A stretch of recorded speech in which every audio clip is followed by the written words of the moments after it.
one of the things that I do believe in is that the best way to get stronger is with 2 feet on the ground and 2 hands on a bar. I think that's a really good way to get stronger. But as we talked about, that's just one physical capacity that you need in rugby.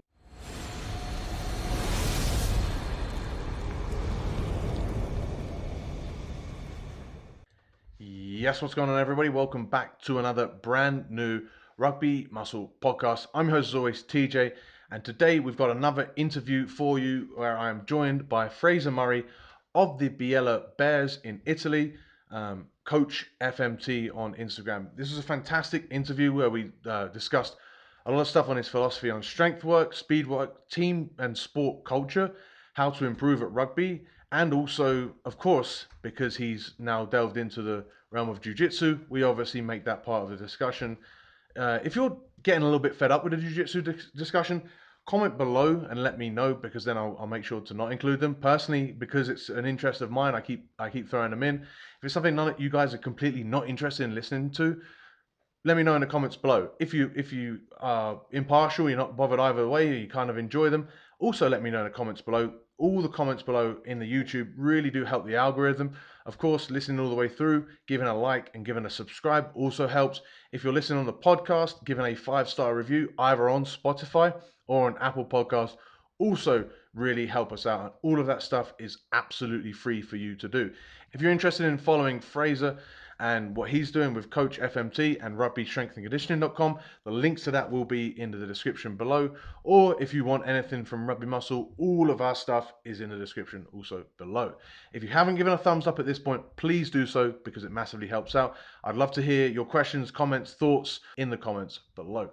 Thank you guys so much for watching. Let's get into this episode with Fraser Murray, Coach FMT of the Biella Bears. And then here we are. So it must have been literally like 2 years ago at some point this month or last month, I reckon. Yeah. Crazy, man. Crazy. It's actually like you almost forget that the goal of this season was actually to just play rugby. Like, to get back playing rugby was the goal, week on week. So like, and now naturally you're going into that performance kind of like, chasing everything that you should be chasing, but really, like, don't take for granted that we're playing week on week. That's like the main goal. 100%. And actually that comes quite timely to me, because the team that I coach, they lost on the weekend to a team that we shouldn't have lost to. And kind of because I'd rotated out a lot of the players, and it was just to get guys game time. And I thought we were going to, I thought we'd still win. But the point was that, like, we made a few rotations and I was like, well, kind of we lost, but like at the end of the day, this wasn't the goal to win this, whatever we're doing this spring. Like, it's not important. We're building towards, next season starting September-ish. And so it's okay to lose now, because you've got to get reps in anyway, and everyone's got to get reps in. Yeah. So catch me up here. So you're back in America. Yeah. So I coach a club side, and technically I live here. So I travel about because I travel about because I work online. So living the dream. I'm trying. It's social media is always the highlights, right? Most of my days are fairly, like, we organize our weeks like so rigorously, and it's the majority of it, like anyone normal, is working. It's just that when we have time off, instead of going to the local pub might be something completely different, or a beach, or it might be a town wherever we are. So I enjoy it, definitely. Amazing. So but you're a head rugby coach of the team that you work with. Yes. I make a point to not do fitness with them as well, because we have 90 to 120 minutes twice a week. Like, one of the best things about rugby is how complex it is and how many different things that there are to work on. It's like Eddie Jones said, it's like an impossible situation to resolve, and you want to try and create like a perfect game. And it's even harder at an amateur level when you've got that time. But to spend that time on fitness doesn't make sense. That's why I do the business that I do, is because you've got to do that stuff outside of rugby, outside of your 2-a-week practices, really. And then if you get good enough, you get the high enough level, and then you train full time. That's when we go see, we have guys like you that step in and take full control. How much authority do you have with your bears? When you say authority, As far as like, if your coach wants to punish them, do you ever get things? Do you ever have situations like that? Because you're in a professional setting. Do you ever have a situation where you will clash with the coach who wants to do something that is, you would see as a strength and conditioning coach, unproductive, but he needs to, either punish them with fitness, or he needs to do something to get them together as a team, or to wake them up, or whatever it is, because sometimes the rugby coach in people thinks they can incorporate fitness, but they don't even, it's kind of hidden, because rugby is fitness in general, right? If you just play rugby, it's still incredibly demanding, which is going to be productive for you as a rugby player and productive in ways for fitness, but it's still got to be considered, right?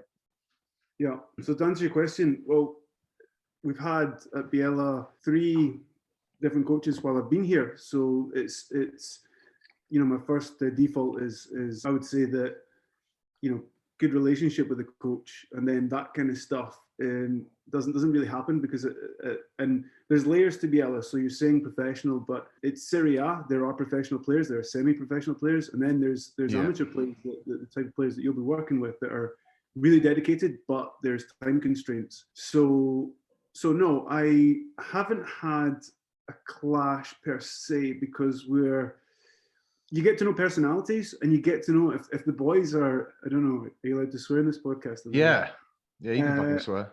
Well, okay, if the boys are pissing off the head coach for whatever reason, coming in soft there, but if they're pissing off for whatever reason, you kind of, you know your head coach, and if on the spot he's saying, right, go and do this, it might be a case of that. If I'm on field and it's something that's not planned, then it could be just a quick huddle and be like, look, boys, what's going on, and let the captain speak, and then regroup and get back. So I can't say in the last 4 years at Biella there's ever been a position where it's like, right, you're doing this because, whatever, it's a punishment. Like that's old school. I know coaches still do that. It's not something that I would promote or want to bring in. I just think everything should have a purpose. Why are we doing that? And sometimes fitness needs to be the priority and it needs to be done, but is like, it has to have sense. I mean, yeah, exactly. And it's exactly the same reason why,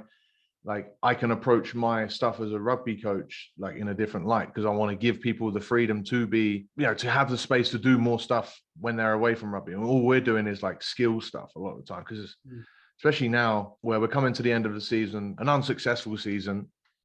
So like, why not just get better as players? Like, there's so much complexities, because you've got that aspect of like long-term skill development, which there are infinite amounts of skills that you can develop as a rugby player. And then there's also, the team tactics for the following Saturday ahead of, and we, you said on the other stream before we hit record, I hit record, by the way, I think you heard that you said that you lost to the team that you're playing this weekend because they'd really researched your set plays and they'd gone down. So that's time that they've spent away from developing their skills, and that's probably because their skills are already developed enough. But that's not most people.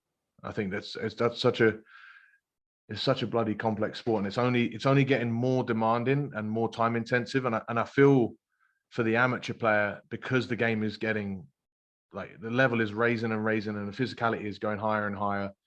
Like, all aspects of the game is getting better and better. So it becomes, even if you are an amateur, playing all the way down the levels, it's still a huge demand of your time, and it requires a decent amount of devotion if you're gonna really try and play your best, which, if you're going to play, you might as well. We'll get back to your philosophy on your strength and conditioning, because I do notice some key points that I want to touch on. But before we do that, I want to ask, so you're based in Italy, and we've seen a lot of, well, I've been noticing it for a few years, and it might be because of Squid Rugby on YouTube, but I think they seem like they've sort of they're starting to turn a corner where they're looking to be competitive again. It was nearly, I can't remember how many years it was without a Six Nations win. They looked like they were always struggling, and people always putting them down and saying, like, do we need to, every year it's like, do we need to have promotion, relegation? Then this year they were like, we're going to get South Africa in the Six Nations. Yeah. And then they came and beat Wales in Wales. And of course, even people might not be aware of this, but the Italy under 20s actually had some success and beat England. for a first time. So that's only going to bode well for the future for Italy rugby. Are you seeing it at your level? And if so, like what's changing? In short, no, I'm not seeing it because I'm not involved in any of the national setup over here. Although our president he's with the under-20s for every game. I think I don't know if he's a council member or I don't know. He's not the manager, but he's there. With the under-20s, they've always had, and by the way, I think it was 7 years ago for the national team that won their last game because it was against Scotland. I think it was 2015. So I remember that one. So yeah, so to go to the under-20s, I know they've structured it differently this season, and I wasn't sure if that was because of like coming off the back of COVID or because they want to change something for the better. So for the under-20s, they've historically been able to get better results than the national team in the under-26 nations. They've hit 4th place, 5th place more often than the national team. They used to use a structure where the academy would be, so pretty much the Italian under-20s team would play week in, week out rugby in Serie A. So they were in our league and we played them. And it's, it was always a very, very good game. They tended to peak. They tended to be at their best rugby, for the second part of the league because they were prepping for Six Nations. This season, however, the boys have been, they're not playing together in Serie A, and they're aligned with the pro squads, much like the model is in Scotland. Now, I don't know if that has made a difference because it could just be that the group are really, really good this year because it's age grade, it's always changing. It could be that the coaches are doing a really good job. There's a lot of factors. Certainly, watching it in the rugby club, it was a very positive atmosphere, let's say. But yeah, it's hard to say. I just noticed this year that they're training, they've aligned themselves with the pro squads. And for the national team, to get a win in Wales, yeah, I mean, really, really difficult to do. But like you said, it was time. I think 7 years, I think. I'm pretty sure 7 years ago. Yeah. Maybe I'm wrong in that, but it's a long time to go without winning the Six Nations, and it's a really, really tough competition. But yeah, I mean, at the end result, that's really good. They got that win, but they came last, right? They're still 6th. Yeah, yeah. So it's because Wales beat Scotland. Eh? Because Wales beat Scotland, right? So then yeah. Thanks for reminding me. We won't talk about that. Yeah. So in terms of the national stuff, I don't have a good insight into what's going on there for sure, but just things that I'm noticing and from speaking to people that are sort of associated with the national setup, that's kind of what I know that's going on. Has it turned a corner? I don't know. What makes you say that? Is there? Maybe not. Maybe I've always seen the positives that they do, and I think 7 years without a win, it like in the Six Nations, is quite dramatic. But you got to remember the high levels of the opposition that they're always playing, and a lot of times there are like, even with the losses when they're like 30 or 40 point losses, there are those points in the games always early. It looks like at least the first half or so where they seem to be playing some good stuff, and you're like, if they just click, like they'll be able to get a win and even get quite a comfortable win if they do things right. And it always, winning is a habit, and so they're so far removed from that habit. Like even when they play teams that they're significantly better, and I think did they play Georgia a couple of years back or last year, and they just managed to cross the line because they're just so unused to winning as a group. So I think they've got a lot of youth coming in that are like they're not carrying that old baggage. So I do think, I don't know if they're turning a corner or whether it's just they've just kept blunt force going forward, and eventually like something's gonna give, and they're gonna succeed a little bit more, I think. Yeah, and would you bring in relegation from Six Nations? I think it should have happened anyway, just to develop the game, even if it's and the problem is that how powerful the home nations and those unions are, that they don't want to go drop down. I'd like to see it, particularly selfishly, because Poland just got promoted to the European Nations D1A, so they'll be playing Georgia in that lot. So I'd love to see that, but money talks. I just don't see it happening, unfortunately. Yeah. I'd love it to. I think it should happen, because that's, if we really do, like, rugby's at that cross point where it's either going to grow the game financially in its home unions where it's already comfortable, or it's going to grow the game by, trying to not necessarily compete with soccer, but but go global, you know, because there is an Yeah. opportunity for a sport like rugby to go global, and it is growing, and you see the women's game growing everywhere, like massively. Yeah. So I think, yeah, they should do promotion and relegation in my mind. Yeah, I agree. I think it would be good from our perspective, you know, and I think people would love to see it. But will it happen? Like you said, money talks. I'm not so sure. I'm not so Yeah. sure. Yeah, I think we're more likely. Remember last year in during the pandemic, or was it before the pandemic? They were talking about that global season, and they were going to put like it was like going to be 10 teams all in one, and there would be promotion and relegation and all this, Ah, and then it just got swept under the rug because mm. money again. Yeah. Anyway, let's talk strength and conditioning. So we said that you coach, so some full-time guys, some part-time, some amateur guys within your club. I noticed that you're a big fan of heavy barbell lifting, and you're quite a big fan of the Olympic lifts. Do you have like an overall approach to strength and conditioning that you like to use with those guys? An approach, or I mean, Yeah, I'd say like a philosophy. So is there anything that sticks out that you've like, you know, that you would sort of hang your hat on as far as how you choose to develop these guys as athletes? not like okay. I know it's so nuanced because I would hate being asked this question. So I don't, you know. I think philosophy and approach and all that stuff, you know, it's just taking out exactly what you mean by that. So, in terms of, you know, one of the things that I do believe in is that the best way to get stronger is with 2 feet on the ground and 2 hands on a bar. I think that's a really good way to get stronger. But as we talked about, that's just one physical capacity that you need in rugby, and also it's not the only way to do it.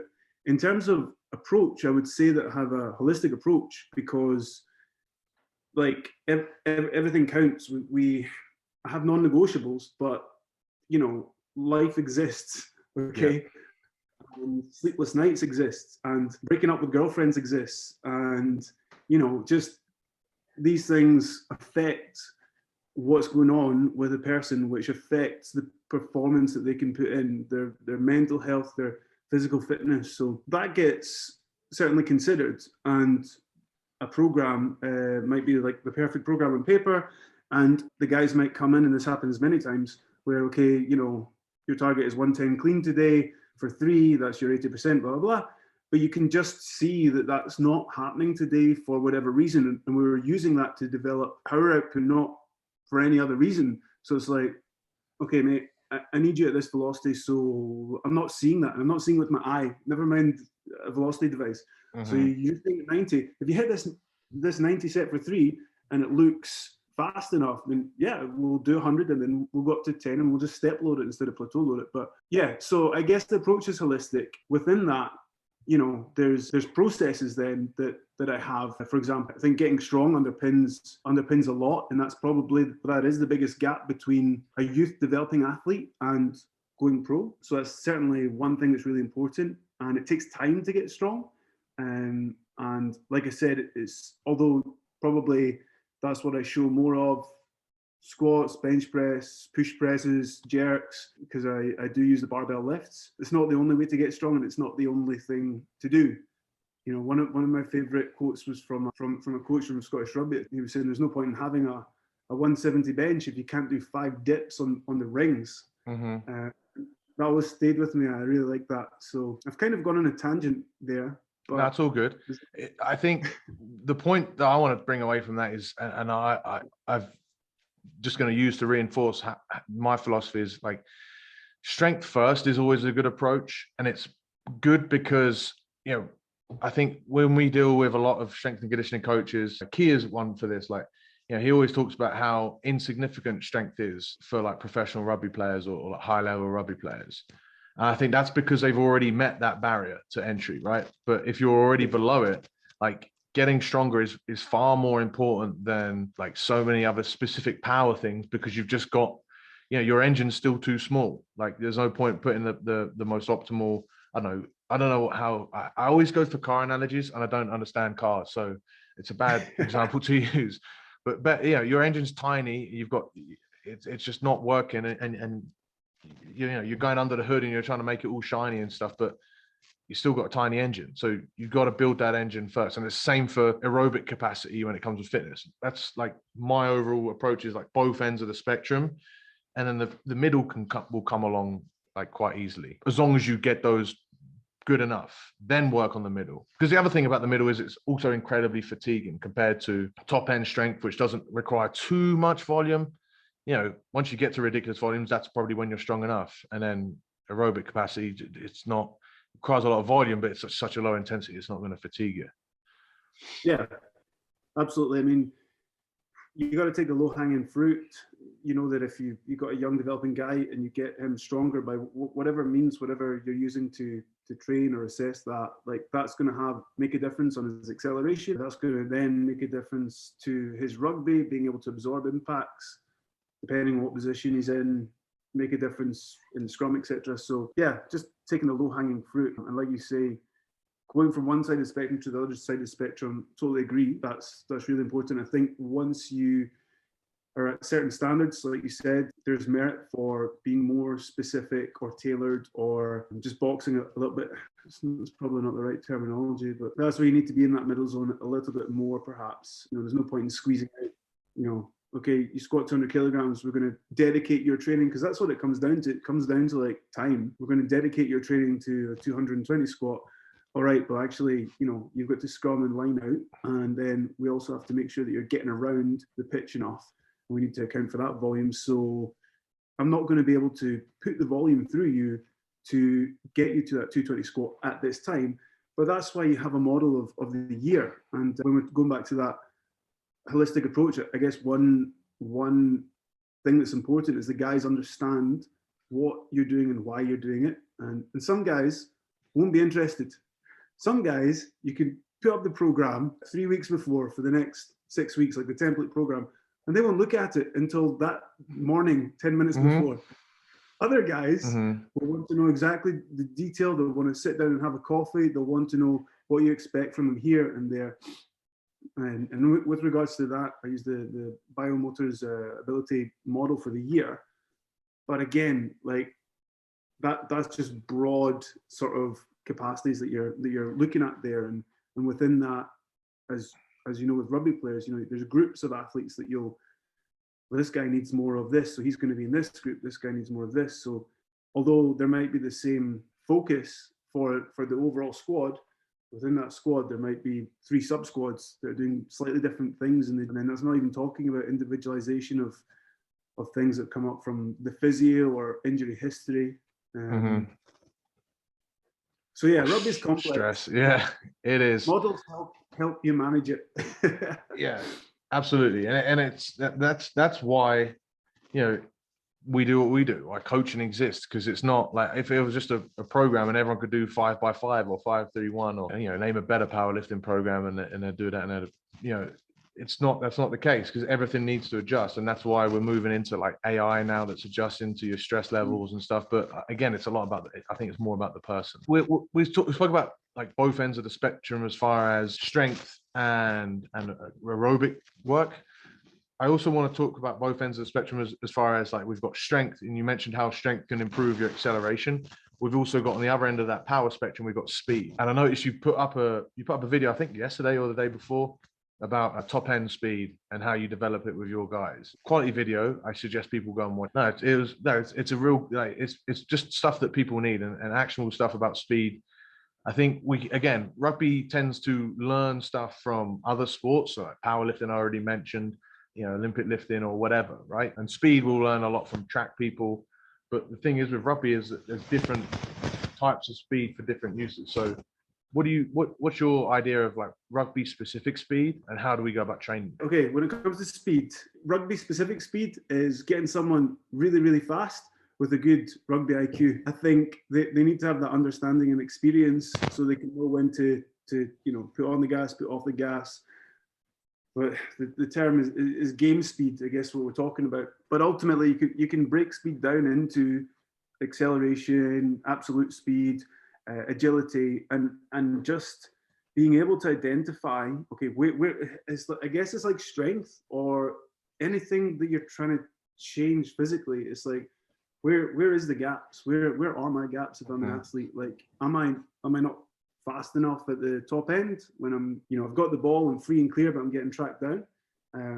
Then that would be, yeah, let's do more absolute speed work. Okay, what does that look like? Well, it can be done with the ball. It can, like, top end speed, I think, works really, really well with the ball.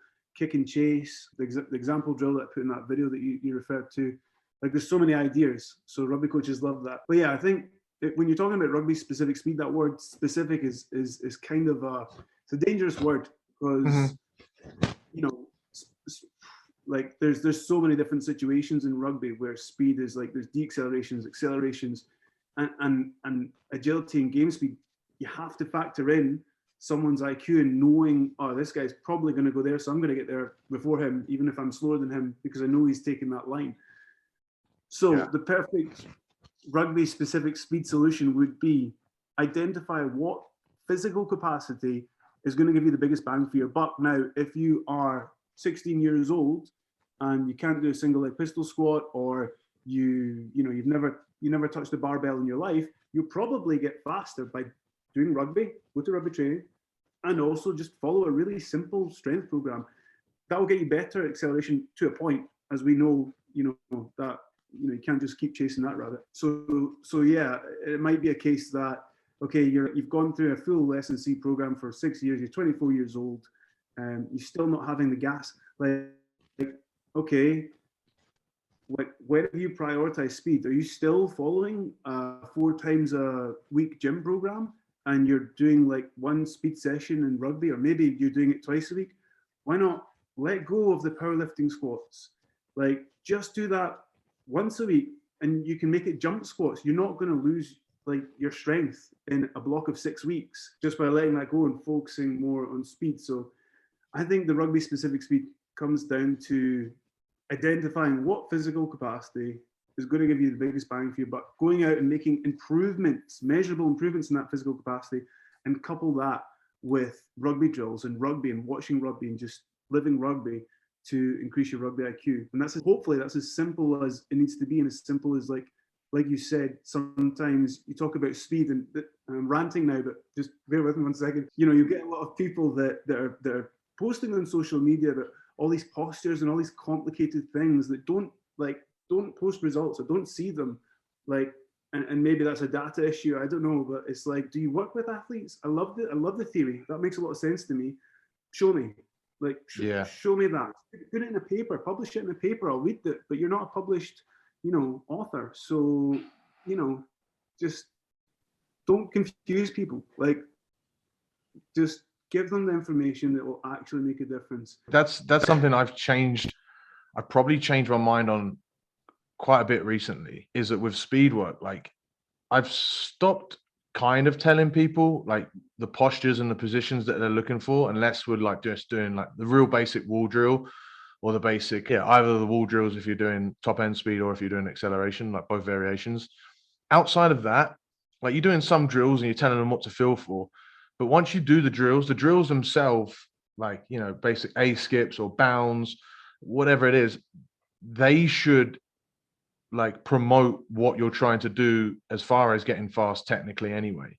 And then you just get enough reps in and the body will figure it out. I think if you look at Usain Bolt's sprinting form, by all, like, if you get these top, biomechanic people that, think that how to run perfectly sound biomechanically, what Usain Bolt does is wrong. And they apparently they could chop, a couple hundredths of a second or a couple tenths of a second off of his 100-meter time. Well, sorry, that's the fastest guy that's ever run. So how are you going to tell him that he's wrong? It doesn't make sense. I think there's just lots of different ways to go about doing it. But now it's like, less information, just more practicing of it. Like, a lot of people love to overthink this stuff, because I think it's the same with strength, same with bodybuilding, hypertrophy stuff. Like, people love to overthink it because it makes there some sort of hope for like a magic pill. Whereas it's just like, how do I get faster? Well, how often do you sprint a week? And they're like, well, just at training. And you're like, well, go out and practice sprinting. That's number one. Like, it's ridiculous how little people do that. And that's why it's so simple, right?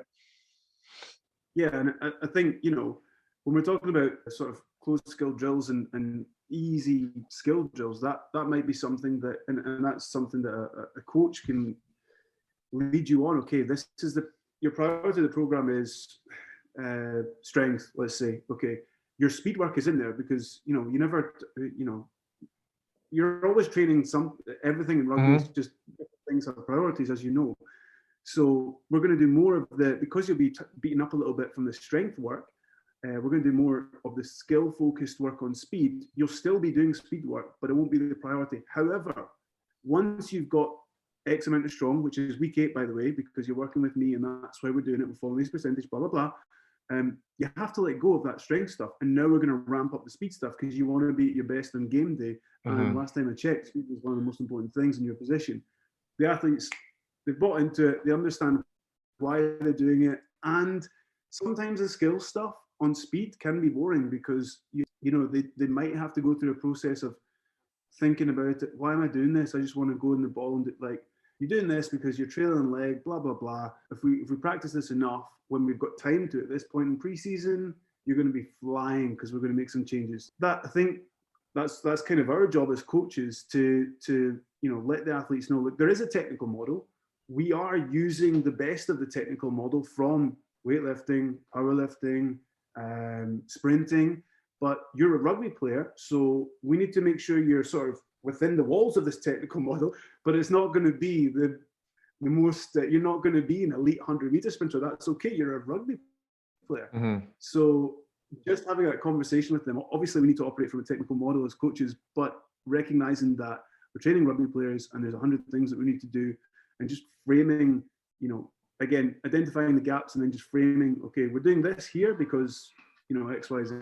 I don't know if you can hear the church going off in the background. Sorry. Yeah, I just heard it. It's all good. I wouldn't have heard it if you didn't bring it up, so it's fine. I think what you said about the chaotic nature of rugby as well is something that people will tend to forget more with speed stuff than with anything else. I think, like when you look at like a game of rugby, you might still get people that are relatively slow, relatively unagile, unathletic, but they'll still make tons of breaks. And it's just because they've got that higher rugby IQ.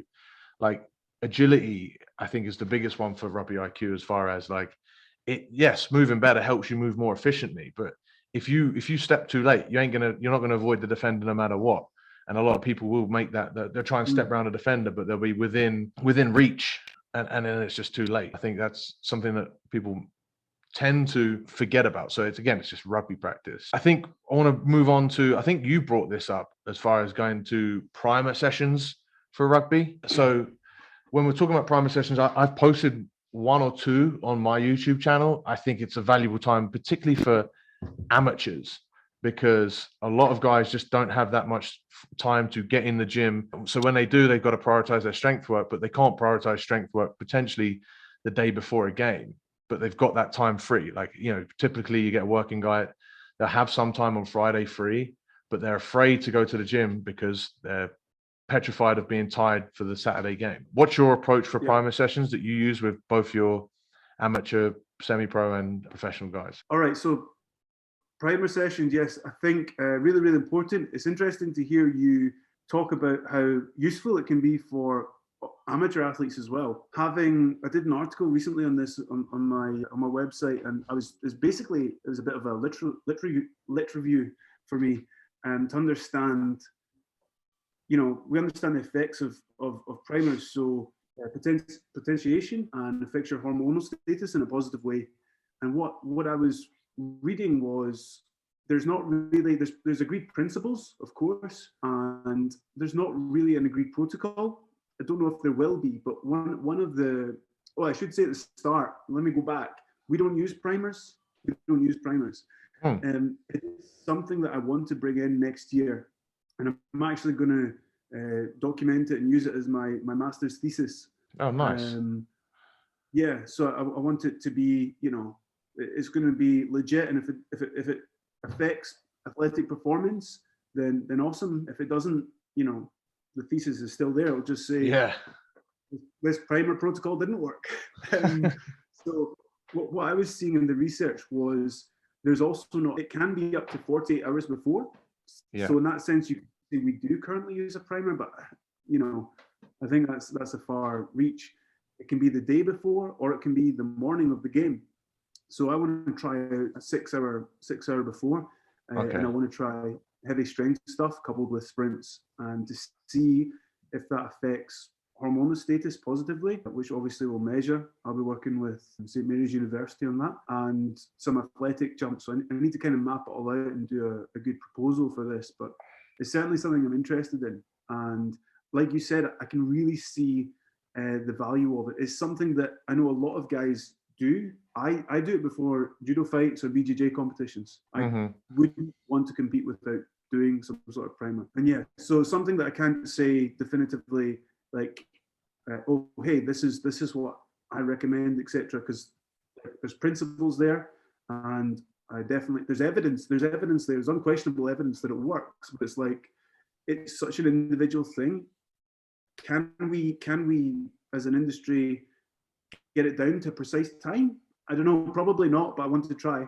And can we get it down to like a precise series of exercises? Like, is like French contrast training, is that the best way to do it? Or is it simply some heavy strength lifts, rest, and just like, I don't know, but you know, if we do this podcast again at some point, I'll let you know what I find. Yeah, I'm keen. We'll do it again next year, because that's so I said about maybe not doing the strength stuff the day before a game. Like, so my primers are always a day before a game, just because, especially for amateurs, it's just that extra time, like before a game. You know, sometimes the games kick off at 12. Sometimes they even kick off at like even earlier. And in general, you know, they plan on going to the gym on a Friday. They've got this time, and it's just a good way, because I think like during the week, that's when you can get in a lot more volume, which then tends to steer you a little bit away from, you know, the jumps and the high intensity stuff that requires like low volume. And so then I've just started introducing like low volume strength work on that Friday, and I'm seeing nothing negative. So I'm like, well, if we can get this extra strength stimulus in season, and actually not only have it not be a negative on that game, it's actually a positive on that game. Like, why would we not do it? You know, outside of the potential just inconvenience of training the day before a game. But once people wrap their mind around it, they're okay.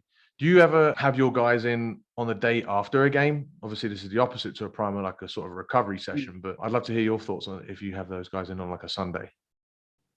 Yeah, so, well, we actually play on Sundays in Serie A. Oh, okay. So Mondays are recovery days. They need to go in. Recovery is self-led, so they have various options, which can be a 20-minute flush session on the bike. It can be going to the pool, a 20-minute like easy 2 out of 10, you know, session followed by stretching. I've even included a really brisk walk with the missus or the dog, followed by stretching. So it's not something that it's something I see a lot of value in. I think it's really, really important. And if you want to perform, like as soon as you know, the better you recover, the better you're going to be ready to start your performance training. But it's a decision that we made to not sort of hold their hands on, you know, give them the information. And at the start of the season, we run those sessions. Like for the first 3 or 4 sessions, you know, we went to the pool, we're showing them exactly, so there's clarity on what it is that will make you feel better. And also, I know that some of them might not do it, but by doing it with me the first couple of times, it might be like, I actually feel better doing that last night. So I think I will continue with that. So that's how we kind of operate the recovery sessions. Yeah, see value in it, but so at some point, you know, the boys have got to just, you know, take care of themselves and get what needs to be done without me being there. But that's the huge thing, is getting their buy-in. I think that's like, once you've done it and people feel they understand that they feel better, they'll go. And particularly with the flush sessions, you know, for people that have to go into a gym or have to go to somewhere to go and do it, like any day where you've just got to do some sort of conditioning or aerobic work, like most of the time you're going to be staring at your trainers and you're going to be like, no, I can't be bothered to do this. This is a waste of time. I'm just going to, you know, because there's just so many other things that people can do with their time, but they always feel better after. And so, you know, if you hold your hand, I like that approach. If you hold their hand through it, then they're like, oh, I didn't think this was going to work, but I actually feel so much better. So now I want to keep doing it. And hopefully they keep remembering that, because sometimes they don't. And I mean, you know, you got levels of let's say athletic commitment to the program, and there's even guys that go too far. And you know, I'm coming in not to train anyone, but I'm just coming in to train myself. And I've caught the guy he's done his flush session, he's done his stretching, but now he's smashing out supersets of biceps with shrugs and some chin-ups. I was like, look, buddy, tomorrow we've got to train pretty hard. Like, don't tire yourself out. I'm happy if you get a light pump on the arms, but like, relax. That's funny. Is there, do you differentiate with different levels of experience as far as autonomy on their training? You mentioned there with the recovery stuff that it's fairly autonomous. Do you leave older guys to or more experienced guys to choose either volumes or exercises or anything like that? Oh yeah, I mean, probably about, I kind of look at it in a quarter of four, and you've got the young guys that just have no sort of decision making to do when they're just learning how to squat, how to press up, all that stuff. For the older guys that are further along or the higher training age, exercise selection, absolutely. There's always there's on the Olympic lifts, on which squat you want to prefer. The only thing there is that once you decided, so okay, we've got this block of 6 weeks. You're doing trap bar. That's what you're doing. You're doing trap bar for the next 6 weeks because there's a skeleton program of volume that we need to do with the intensity. So that's good. And then there are options of top ups. If someone's got, say, a body comp top up, they know that they can come in at Friday at this time, and I'll be there, and this will be the session. But we'll just have that conversation when we start the block of like, okay, what is it you're looking for this block? What is the focus? Here's the skeleton program. So here's the, like, you have to come for these sessions. Here's the optional sessions, which this guy and this guy is not going to because he's got more time out with the rugby coach doing some absolute speed work. But for you, I think we'll get more thinking into the next season as well. I think we'll get more bang for a buck by putting a bit more volume through you on the Friday, as an example. This way we're setting you up to sort of gain some lean muscle mass, which if you're a 23-year-old tight head prop, that's not the worst thing in the world to have an option to do that. Yeah. So you can also individualize. So you've got the skeletons, but then you can come like to really govern the overall overriding processes and volumes and intensities, but you've got also lots of individual stuff. And what I like about that is that it can be physical stuff as far as like getting, I don't know, like, getting stronger necks or getting stronger particular body parts or whatever it is, or it can even be specific skill, because you can think about it from a physical standpoint where how much recovery are you demanding of your body, but you can also think of it as a time aspect of, well, how much time have you got in a day to do this stuff? Yeah, and that's where there's more.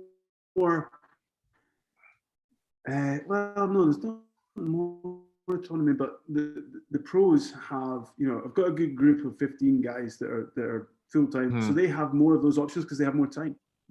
So let's go straight to the other guys that work full time and come in and hit 3 times a week training, which is gym based and rugby based. They'll have autonomy around like telling me they can't do this exercise, or like they'll never say I can't do this exercise, but they'll ask me about this exercise because they've been sat down all day, blah blah blah. And your strength session that day, if you're an amateur, it might be you need to do this mobility circuit. I'm going to write this up on the wall because you're in Milan in the car, you drove back to here. It's an hour and a half away. We could like do your heavy squat that you were supposed to do, but then you're probably not going to do it well. It's probably going to like mess you up because you have to go out to rugby and you have to complete a rugby session of 60 minutes. So, that would just be a bit stupid to do. So yeah, I guess there's autonomy in 2 different parts, but it's always kind of guided by just a good conversation around like what's best for you. Like I know what the rugby coach needs from you. I know what we need from you at the weekend. I know what we need from you 2 years' time from now. Like, and you've just told me what's happened in your life today. Like, this is what I think is the best solution. What do you think? There's one time, now that we're talking about this, I had an example flashed into my head where the boys were under a bit of fatigue because we weren't playing and we were in a heavy block of training, right? Okay, yes, we need fatigue. We need stress to get adaptation. Sorry. And it was getting a bit much for him. And he was just kind of, and I said to him, I was like, look, mate, you're not going to get faster this block. The goal of this block is to get faster. You're not going to get faster. What do you mean? I'm like, the first 20 minutes of the session, you're like not running fast enough to get fast. You're still warming up because you're saving yourself. I don't know what you're saving yourself for. And like, it can be quite direct with my guys because because they know I want the best for them. Like, I'm maybe being a dickhead, but like, just honestly, like it's okay if you don't get faster for me. I'm just don't expect to get faster. And we ended up doing this to the whiteboard. Write up your week of training that you want to do. Right up the week. Monday, Tuesday, I wrote up Monday, Tuesday, I wrote up our schedule. There's power on Monday, then we have the lower body lift Monday night. Tuesday, we've got the circuits, and da-da-da-da. Wednesday off, da-da-da. Okay. He was a bit confused, like, well, is this a trick? It's not a trick, mate. Like, I want you to write, because this guy's really, really good rugby player.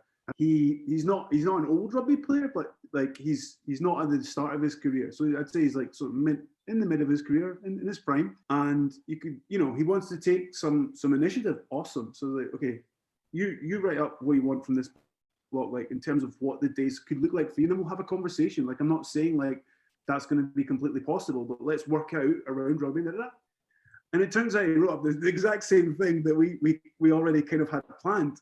I was like, okay, for me, this seems like it's more of a fatigue management thing. So listen, let's do this and that. And we kind of came to a unified sort of agreement for the week, and then what it might be like, but also then knowing that fatigue will get pulled off you because we're taking away volume. So sorry, I went on a big rant there. No, it's fine. Yeah, it just had a flat. It's not a rant. It's a good example. It's like, it's sometimes people, well, I think it's a lot of things. Like, I think that's the benefit we touched on at the beginning, is having like that year-long macro cycle. Knowing that you're going to do other things at other times gives you license to not worry about that when you're not doing it and it's not the focus, right? So like when it's speed, you're thinking, oh, I'm resting too much. I'm not going to, I'm going to lose my fitness or whatever it is. And it's like, we're not working this fitness, particularly for this session, especially for speed. We want you to be as fast as you can for each one, because when it comes to repeat sprint ability, the biggest influence on repeat sprint ability is your top end speed. So if you're slow, it doesn't matter how fit you are, you're just going to maintain being slow. Whereas if you're fast, like, and it's been shown time and time again in research, it's like people that maintain the best repeat speed ability was just because they were really fucking slow to begin with. And so that's not what you want. Like, it sounds like, oh, that's good, they maintain their speed. No, because their speed was trash. So 100%. This guides me perfectly into the next question about you said about, I think this is one, pre-training screening process.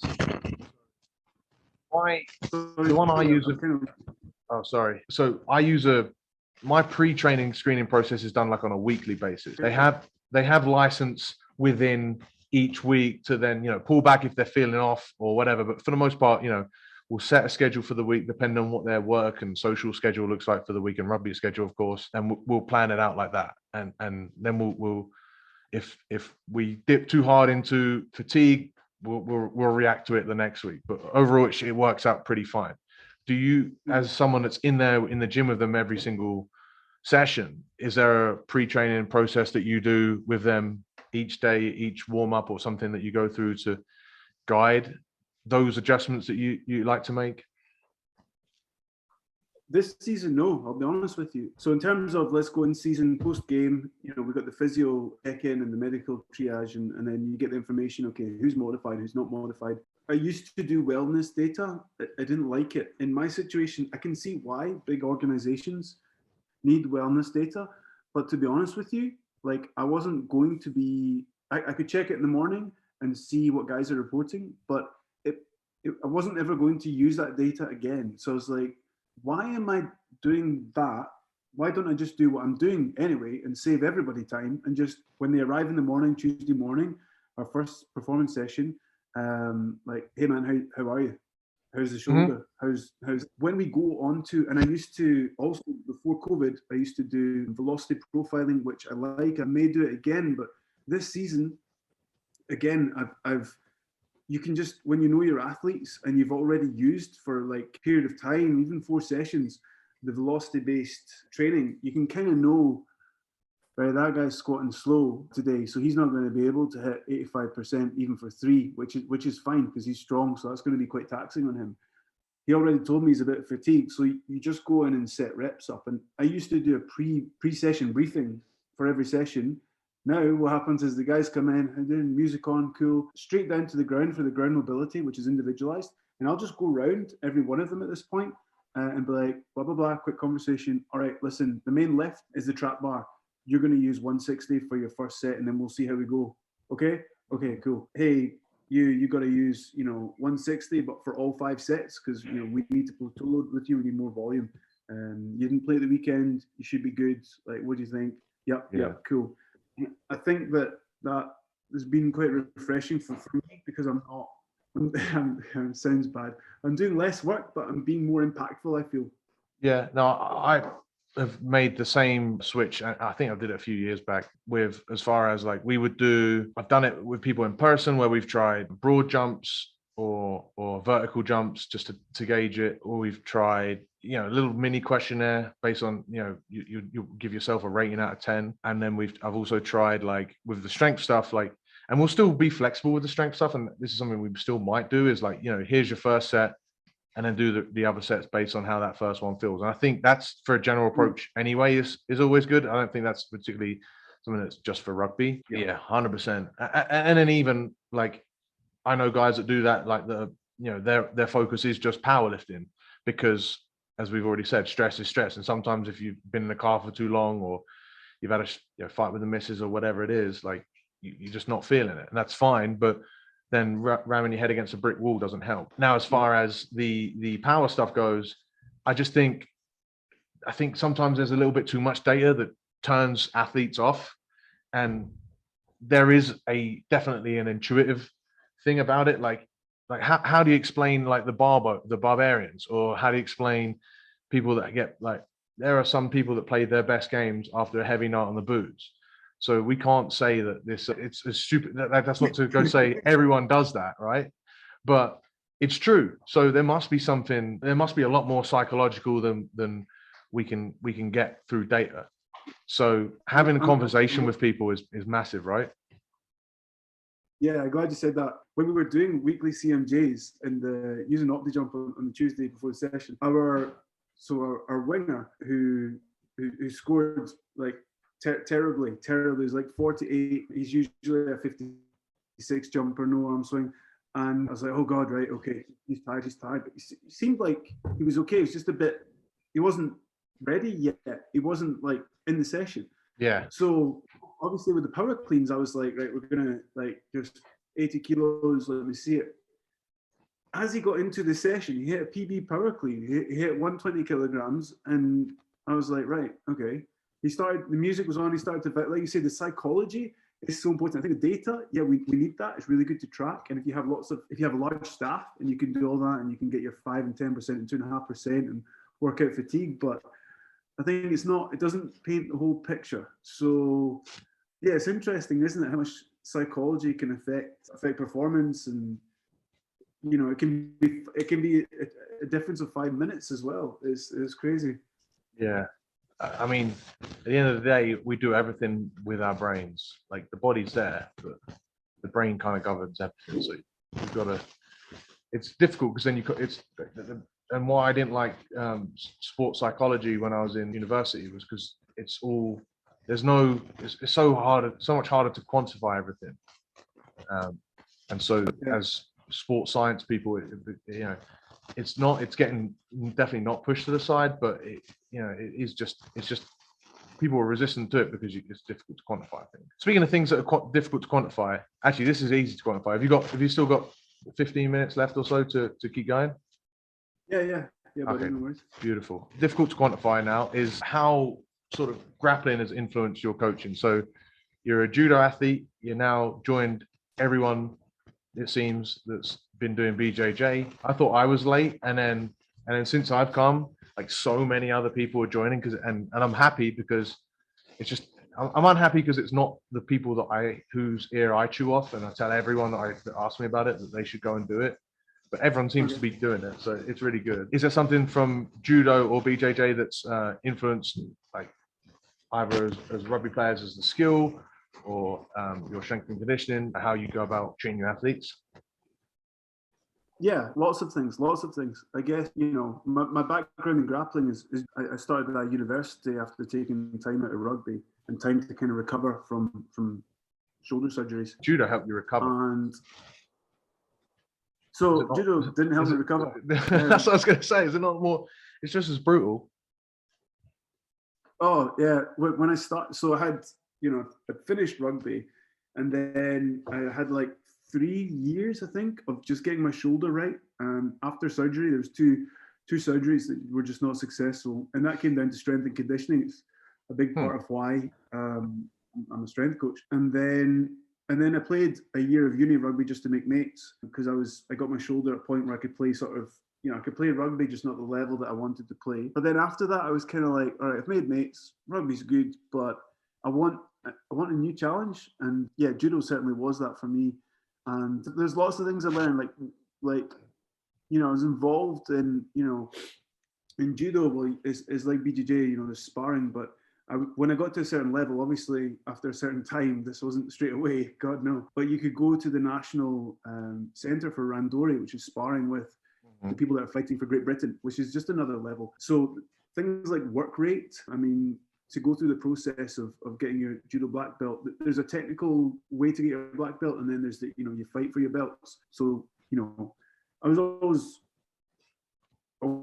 aware of how much work is required by doing rugby, okay, and being involved with rugby. But I think judo took it to another level, because just some of those guys like sleep on the tatami. They'll train in the morning, sleep on the tatami, wake up, train in the afternoon, eat some food, sleep on the tatami, and then they've got sparring at night. So that was a huge.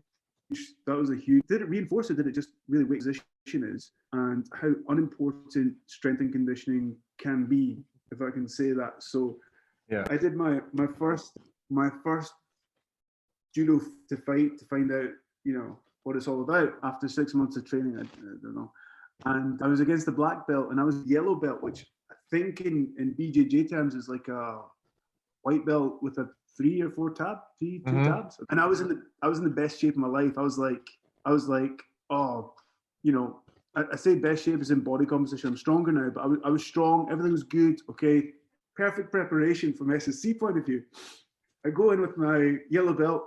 This black belt is like feeling me out. Good movement. He's an old boy who's won British championships, but he's just there. It's social judo for him. Okay, I'm there, like ready to fight. He feels me out. 90 seconds. Boom. Ciao. I'm thrown flat on my back with force, really good force, and I'm knackered. I'm like 90 seconds, and I'm like feeling sick. This guy's just like, give me a hand up. Yeah. Like, okay. So skill acquisition was really highlighted to me then, and that going through that process, helped my judo. And I think the philosophies of judo really influenced my personality and my approach in S&C. And doing BJJ, to circle back to that, I could talk all day about grappling, so I'm sorry. Circle back to, really, there's not a lot of adults that are doing judo. Everyone kind of, the thing about judo is there's still a power element to judo, because you're on your feet. By going to the ground, you take that away, really. So BJJ is a bit more friendly, I would say, to new. I know obviously there's levels to it, okay, but you remove power. So a wee guy can beat a big guy, because that's the original sort of idea. You're using your legs more than your arms. A wee guy can beat a big guy. Awesome. So when I came to Italy, I was like, and I'd entered some tournaments before, like open grappling tournaments, just to see how my judo had gone. But that's where I sort of kicked on with BJJ, because I saw that there wasn't that much judo around here, but there was a lot of BJJ, and I think the same principles apply that I learned from judo to BJJ, with the skill acquisition, the patience when you're in competition, because I'm competing, although I've goosed, I'm a bit injured just now, but there's the preparation, which is, for me, is the philosophy of Kaizen, which is taken from Japanese philosophy, just around making daily improvement on whatever your focus is. So for me, that's strength and conditioning. That's really important. And then when you're actually competing, and when you're in the moment where you need to be in the moment, being present, the mushen, if I'm saying that correctly, if I'm not, I apologize, is where you're kind of free-minded, you're open, you've got all your training, everything's done. You just need to be present and react. And that, I think, going through that process has helped me understand some of the guys' mindset when they need to play. And the fact that, and what I'm going to do now, and let you talk, is on game day, the S&C, just shut up, get out of the way, support the team. Yeah, I have dialed that back a lot as a actual rugby coach as well. Like, it's and I think that's a little influence from Brazilian Jiu-Jitsu, but it's just, you've got all the tools. Me shouting isn't going to help you. It's just going to overwhelm you a little bit more. And what I'm seeing might even be wrong. And that's one of the things that actually I don't like as much about Brazilian Jiu-Jitsu is in competition. Like, there is a good deal of coaching on the mats. They'll tell you exactly what to do. Like, and I think, I don't know, I don't like it, but it's here, it's there, and it's there. I don't think it's going to change. But I personally don't like it. Like, the whole point is that, if it's one-on-one battle, if you've then got a coach in the corner who sees a leg that's sneaking somewhere that it's not supposed to be, or someone's getting a sneaky grip, like, calling that out's like, I don't know. I think it should be mano a mano, I don't like, and I think what you said about, as far as like being in the moment is huge, as far as like just getting your skills down. And everyone knows, anyone that's listening that's grappled, it's when you're a white belt, it's BJJ is like absolutely one of the best things you can do for your fitness.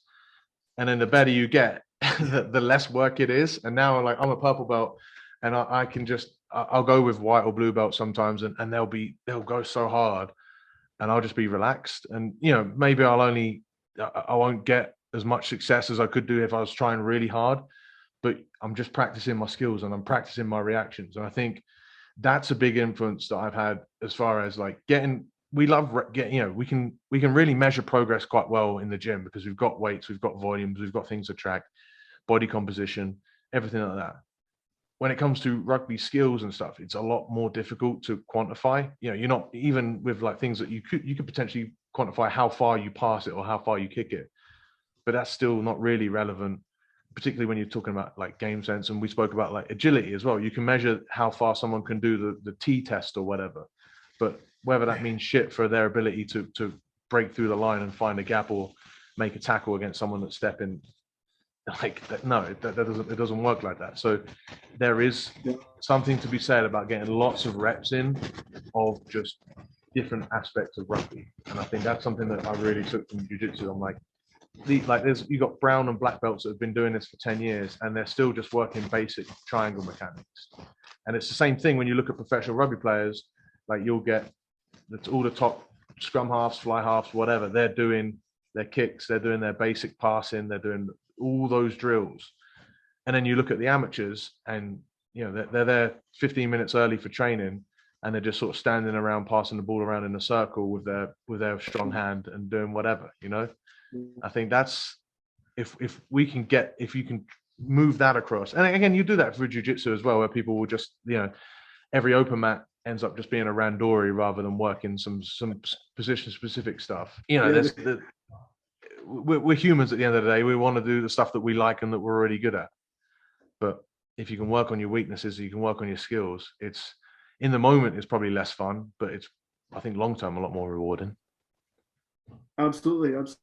It's funny you mentioned that about the 15 minutes, guys passing the ball. But that's something that we brought in this year, is that individual time. Like, I know teams use it at the end of the session to work on whatever your skill is. But we actually had a bit of trouble with that with our squad, that we brought it in at the start. Okay, individual work on time, skill, right? Some of the guys, to be fair, and this is a coaching, this is from the staff that we need to address, is that we weren't really 100% sure what drill they should be doing. So for next year, that's one thing that we want to bring back in. But we want to have a bank of exercises that, okay, number 9's a bit of an easy example, but you're a 13, and then we've noticed this in your games. This is the 3 exercises that are probably going to serve you best in the 15 minutes. And like you said, it's not, it might not be the most fun thing to do, but it is on game day, when, you're in that position, you need to take the ball, like, you've nailed it because you've done, 100 reps on Tuesday and Thursday. Yeah. It doesn't even take 100 reps, right? Like, people, you say that and it sounds overwhelming. Like, sometimes it just takes like 10 reps. Like, you know, athletes I've been coaching with, they're like, oh, I'm struggling dealing with the high ball. I'm like, all right, practice it once. And then all of a sudden it's instantly better because you're actually thinking about that process. Same thing for what we said for speed, I guess. It's all aspects, right? You need to do what you want to improve. So last two questions. Number one, and this is something I'm touching on quite a lot because my own personal biases, but with your athletes, do you use any sort of meditation as far as recovery goes, or maybe for the psychological benefits or anything like that? Or is it something you leave to them for their own devices? I don't do anything of that. Short answer. I like it. All right, fair enough. Have you used anything as far as any psychological training with them, or do you have someone on staff that does that as well, or is it So part of their own aspect that they work on? yeah. Now, if a player asks me about, Fraser, what do you think about meditation, or can I start incorporating this, then I would be absolutely. Like, when are you thinking of doing that? It's really a good time to down-regulate before you go to sleep, or it's really a good time to down-regulate, after this session, before, you're 6 hours before this session. I'll guide the down-regulation via, what we're doing in the week. But I'm not a psychologist, and I'm not here to pretend that I'm some sort of expert. That I'm not. So I'll say, okay, I'm the S&C coach. What we're really talking about here is down regulation, which is really important for recovery. I'm so happy that you're doing that. This would be the best times I think you could fit it in. If you want to learn more about it, like, show me where you're getting this information from, and let's have a conversation, because I'm interested in understanding what it is that you're wanting to bring into your own training. And good job for being proactive. That would be my kind of conversation if an athlete came up to me, which hasn't happened yet. So maybe we can hope. Yeah. Maybe you'll show them this podcast and they listen and they'll think, yeah. Or maybe they already do it and they don't tell you about it, or they don't talk about it because they think it's woo woo. Who knows? Maybe, yeah. But I would completely encourage that. I know a lot of the guys kind of, and it's not meditation, it's more socializing really, but it's a way that they down regulate is just, so some of them after the session sit down on the mats with the ball, have a chat, have a stretch. They just totally like player led. We never spoke about it, and they'll play this little kicking game back and forth really casually. And that's not meditation, that's just socializing, but it's a way of recognize that they kind of down regulate after we've hyped up the music for an hour and we've been like throwing banter back and forth and hitting targets. But yeah, I have to be honest, I've never mentioned or guided that or brought that in, because I'm I'd be out my lane there. I wouldn't be comfortable like being here with someone with that. But that's actually why I asked the question, because I've toyed with the idea of incorporating it, and the most I've really done is just encourage people to look into it to see if they want to do it, and if they don't, I'm not giving any more pushes. But as you say, like, we're not psychologists, we're not meditation teachers or whatever. Like, our job is physical, and like you say, psychological helps physical, but that's how it goes. Last question then: what are some one-off physical changes or one-off changes that athletes can make that will have the biggest payoff for them? Ooh. I say what are some? Give me one. Give me your top. Right, I'm gonna go with psychology then, because that's probably where you get the best bang for your buck, roughly speaking. Yeah. And I would say everyone. I mean, I'm going to make an assumption here in a wide statement, but you could probably look back 5 years, 3 years, 10 years ago and be like, man, why was I doing that? I would be so much better here if I just did this action 10 years ago. Like they say, the best time to plant a tree was 20 years ago. The second best time is today. I think if you go through that process, thinking retrospectively, and then think, okay, what am I doing now? And what's my goal to be a better player or whatever? In 10 years' time, will I look back and think, man, why didn't I get up earlier to get to the gym to do that? Because I was a little bit tired in the here and now, or because I was too lazy, or insert whatever example. But I think the biggest change people could make is going, all right, I'm now 10 years older. Where am I? What were my actions, here, and is there something that I can change that will affect my goal? That, you know, I don't know what that change may be, but I just think we can get a lot more out of, even me. I'm thinking about myself, and every season I have a new, you know, lots of new ideas, and I have to pick maybe 3 or whatever. But I'm just thinking, man, why didn't I bring that in, or why didn't I think of that, or yes, that action I need to do every day to whatever, you know. No, that's actually a bloody brilliant answer. It's one that I didn't know I would say, but now I know that would be my answer as well. It's like because it goes from both ways, because you know, if you look back on your last year and you're like, oh, these are all the things I thought I was going to do, and then I didn't even bother doing them because I haven't proactively thought about it, then you haven't gained any knowledge. Even if you've done something in like, you know, maybe like we say, we tried with the counter movement jumps or the broad jumps to measure if players are ready. You did that. It didn't quite work, or what you said with your primary, you know, you try it, and if it doesn't work, at least then you've got the data to say, okay, I'm not going to waste my time with that anymore. I'm going to do something else. But I think a lot of people like come at this from like a reactive standpoint. They just see stuff and then they just do it, and they see what other people are doing and they just copy it. Whereas if you take some time to, you know, an initiative to write down exactly what it is, and it doesn't, you know, you don't have to get a book and a pen and paper and write it down. You can just put it on your notes, but it's and have it somewhere that you can remember it. But if you proactively write down what it is that you want to achieve, and then how you're going to go about doing it, even if you don't achieve it, as long as you come back to it and you say, okay, I messed this up, but you'll get a reason why, and then you fail again. But you know, you could fail 5 years on the road, but if you get it on the 6th, that's more chance of success than if you never did that and you never actually took any steps. Yeah, totally agreed. Thank you for giving me that answer, mate. All right, plug your socials and your website. How can people follow your YouTube, your Instagram, find out more about what you do? Because you do online coaching as well, right?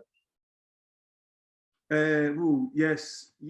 Well, I'm on YouTube at Coach FMT. Bit of a boring uni story we don't need to get into, but on YouTube at Coach FMT. Same on Instagram at Coach FMT, and the website, which I've just this year, you know, I put that up. It's rugbystrengthandconditioning.com. There are a few blog posts that people might be interested in if they're looking at primers and want to know more. That's cool, and yeah, that's kind of it. We'll follow along with your stuff. Thanks for joining, mate. This has been a really good chat, and I thank you for giving me that answer for that last question, because I've asked it to a few people, and now that's like, oh yeah, that's the exact change. So it's good stuff. Nice, man. It's been fun.